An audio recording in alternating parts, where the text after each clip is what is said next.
Boy math is them verbally telling you something that they were going to do for you or get for you and then never get it. But in their mind, they told you. So it's almost like they did it, but then you're still waiting for it and it's never gotten done. And you're just like, It sounds like you're diving into a complex and emotionally charged situation involving paternity, responsibility, and relationships, which often brings out strong opinions.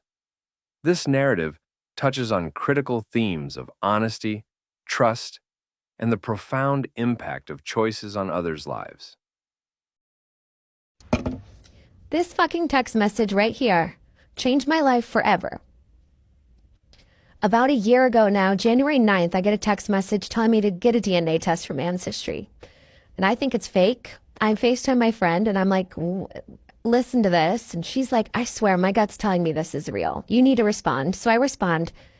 And then they write me back. I was shook that they responded. And I let them know that I'd already done 23andMe the year before because it was on sale. And I was hoping I was going to find that I was like secretly exotic or related to royalty. But I'm just English and Irish like I thought I was. They even made a burner account on Facebook to message me and my husband saying I need to get a DNA test from Ancestry. They would not provide me with any sort of proof that this was real. And obviously I called my mom immediately saying, what the fuck? So a little backstory. My parents divorced when I was 9. I was very close with my mom and she always told me the story that like she was an alcoholic and my dad cheated. My dad was a cheater. So when I called her and she says, I know exactly what you're talking about. I had an affair. I almost fell off my fucking chair. She had an affair with a guy 10 years younger than her when she was in college. They went away for like a weekend or something and it was a one-time thing, but he even saw her on campus and said, is that mine? And she denied it.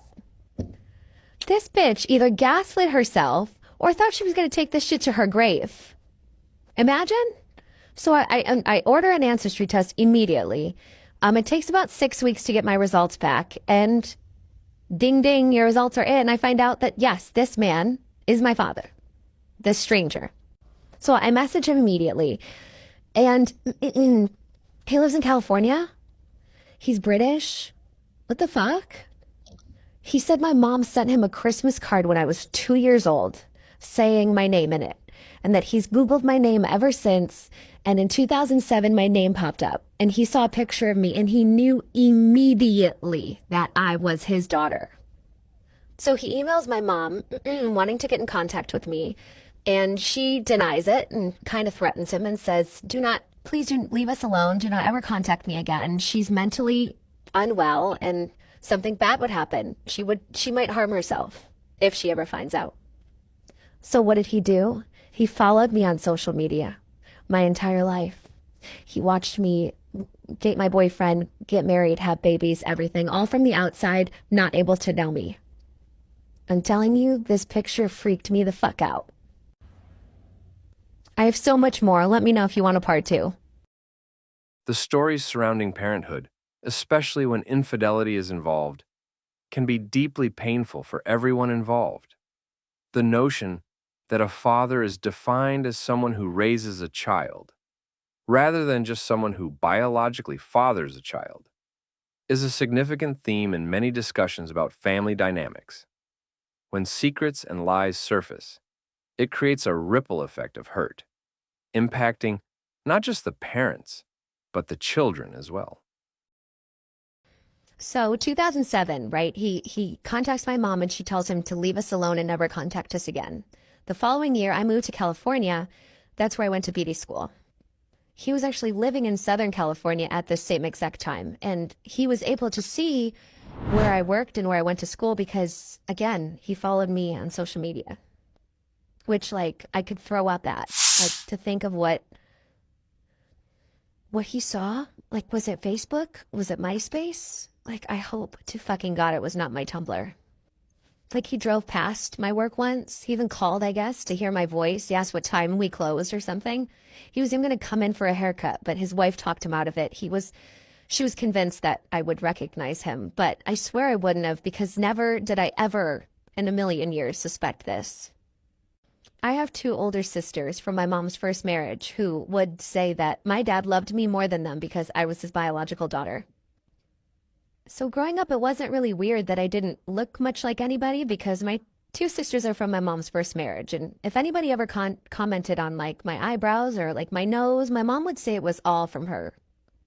Or she would bank on the fact that the man who raised me, his whole family was dead. So she said I must look like somebody on his side. What else can I tell you? Oh, that I have two little sisters? I say little, like one of them's 2 years older than my son. If he was going to have a boy, he was going to name his son my son's name. And for both of his daughters' names, he had my daughter's name on both of their lists. And both of his daughters' names were on my list for a baby girl. He's a marine biologist. And before I decided to go to beauty school, I toured a school for marine biology. So from 2007 on, he did nothing but watch me through social media go throughout my life. Nothing happened until January this year when I got that message on Facebook. Maybe you're wondering who sent this text message. Well, that's a whole nother story because it was actually, I think, his brother's son who has a similar story to me, like found out later in life that that man was his biological father and didn't want me to go through that. I mean, too late, but I guess he just wanted me to know the truth. So unfortunately, this did sever my family, and it did destroy the relationship between me and my mom.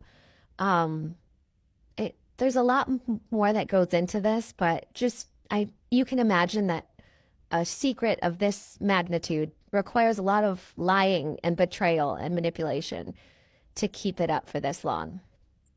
Cutting my mom off is one of the hardest things I've ever done. Never would I have ever expected it. We were like this growing up. I used to tell people she was my soulmate. And yes, I actually did meet him. I got back 2 weeks ago from California, so I'll do a separate video on that if you want. Imagine the emotional turmoil for a child who discovers their entire understanding of family has been built on a lie. That kind of revelation can be devastating.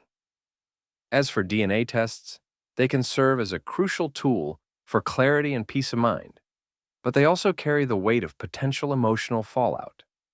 While some may argue they protect against future heartache by ensuring biological truth, the implications of that truth can be heavy and far-reaching. It's a delicate balance between the desire for transparency and the reality of the consequences that transparency can bring. Let me begin by apologizing for my stupid use of the word exotic in my last video. I did not mean it in a bad way, but people in my comments kind of educated me, and I will not be using it like that again. Also, my mom was not 18 dating an 8-year-old in college. She went back to school for teaching. She was 35, he was 25. Still a crazy gap, but it was like a one-time thing, drunk, but whatever. So we were talking by email for a couple months, and he was like, do you want to meet? And initially he had recommended that we like meet up with our families, but I was like, I think we should meet like you and me first. Coming from a broken family, there's like this hole inside of me, I guess, like was hoping that he was going to fix me. And I really tried to go into it with like an open-minded, low expectations, but I am me. So I imagined how I would greet like my long lost child of like, you are so beautiful. Let me look at your face. And he was not like that. I felt sort of insecure and there was not a lot of eye contact. I felt like he was not interested in what I had to say. I felt like I was stupid. I felt like he didn't like me. I'm sure he'd be horrified if I heard that, but that's just the truth. I mean, I'm a very warm, talkative, funny, goofy person, and he is not like that. So it could just be who he is.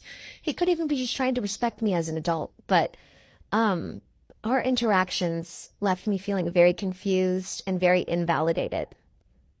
I was there for like 5 days. We met up like once or twice a day to like hang out, go out to eat or something. And every time I felt like I was prying information out of him. And I just felt like he didn't like me.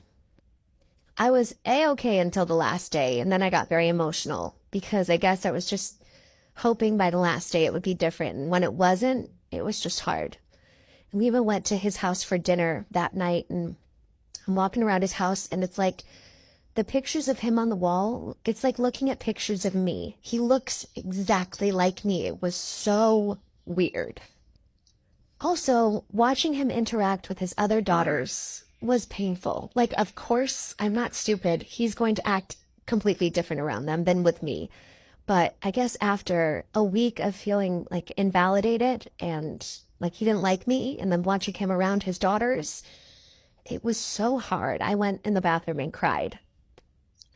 So here I am back in New York. And yeah, I hope that our relationship continues to get better. But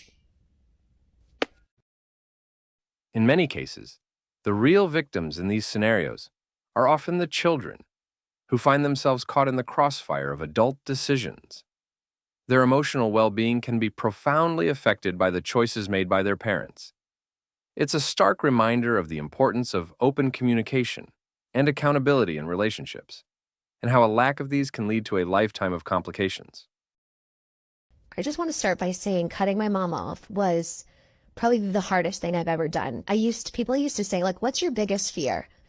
And like over myself dying, over spiders, over heights, I would say my mom dying 100%. Trying to imagine life without my mom was my biggest fear.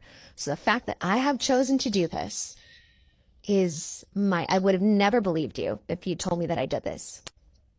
She moved to New York a couple years ago, and it was like the best thing that ever happened to me. I haven't lived near her since I graduated high school, and we were probably like unhealthily close because my parents divorced. I spent most of my time with her, and we were like this. She had gotten super sick for a period of time.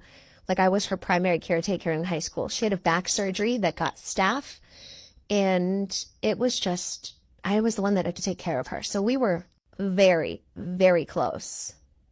So after she moved here, right before COVID started, I noticed how much she was not doing great. She went to rehab in like 1999, I think, and quit drinking, or so she said. I mean, she's a liar, so I don't know if I can believe anything she says.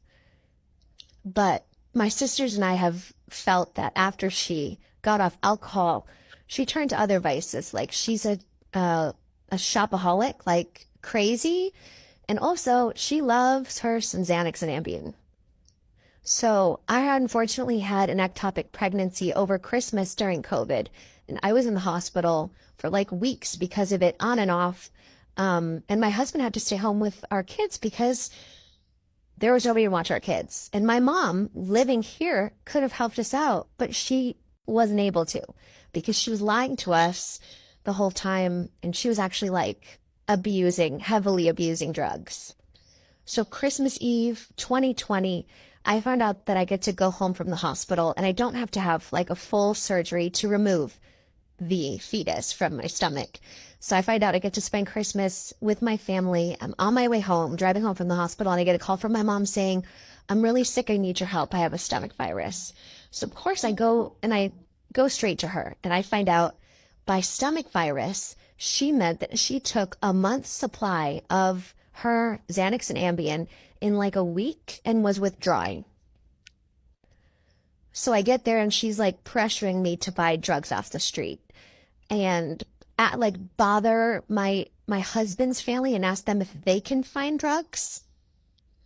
She was threatening to kill herself, and I ended up calling 911 and they put her in a psych ward. So she's just put my sisters and I through a lot.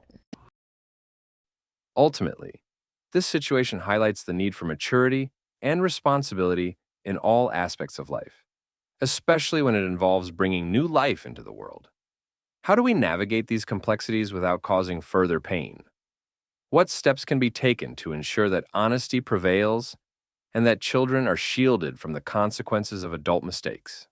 It's a challenging landscape, and it requires thoughtful consideration and a commitment to doing better for future generations. What are your thoughts on how to approach these kinds of situations responsibly?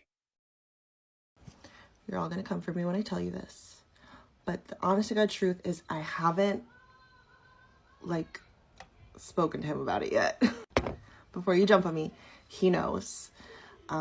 When this all came about, I told my sisters, please don't tell him. I was waiting to get the results back before I had the conversation. But one of my sisters, whom I'm estranged with, immediately told him. So I don't know what his reaction was. I can only imagine he was just as devastated as me. But then there's also the fact, like, between him and I, not a lot changes. Like, that's still my dad. I'm still his daughter. My kids are still his grandkids. You know, like, he FaceTimes my son every day. My son's named after him. Like, I have his signature on the back of my neck. That's my dad. I will, okay? I will.